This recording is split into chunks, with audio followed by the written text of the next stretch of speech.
आजादी के बाद किसी भी दल के सांसद के घर से इतनी बड़ी मात्रा में कैश नहीं पकड़ी गई होगी। पूरा इंडी अलायंस मौन है इस करप्शन पर।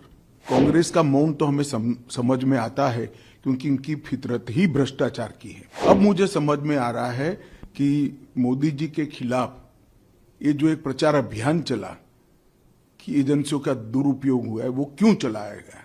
क्योंकि इनके जहन में एक डर था कि हमारे करप्शन के सारे कच्चे चिट्ठे खुल जाएंगे। सर, क्या कहेंगे जिस तरीके से झारखंड के हालात हैं और जिस तरीके से वहां पे अरबों रुपए निकल रहे हैं कांग्रेस के सांसद के घर से, कई तरह के सवाल उठ रहे हैं।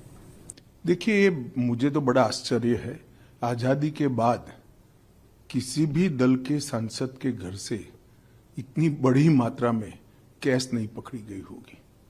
सैकड़ों करोड़ों रुपए का कैश सांसद के घर से मिलता है और पूरा इंडी अलायंस मौन है इस करप्शन पर। मैं तो पूछना चाहूंगा इनके साथियों को, कांग्रेस का मौन तो हमें समझ में आता है क्योंकि इनकी फितरत ही भ्रष्टाचार की है।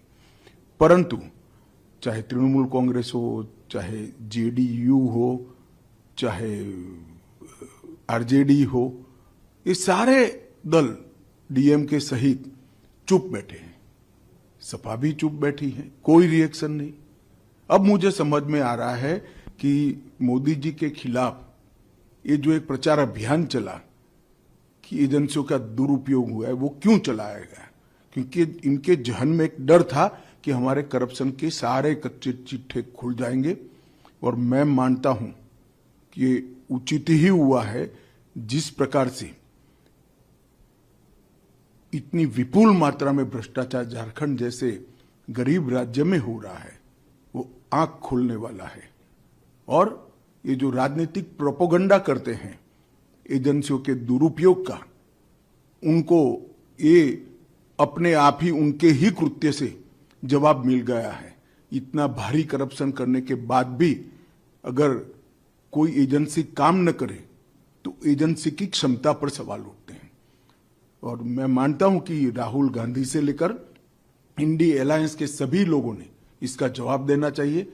भारतीय जनता पार्टी ये मसले को बहुत नीचे तक, इस देश के जन जन तक ले जाएगी और जागरूकता लाने का प्रयास करेगी। हमारी लड़ाई 2014 से भ्रष्टाचार के खिलाफ है। ढेर सारे कदम नरेंद्र मोदी सरकार ने उठाए हैं, प्रधानमंत्री जी ने उठाए हैं, और इस दिशा में हम जन जागृति लाकर इसको जरूर लोगों तक पहुंचाएंगे।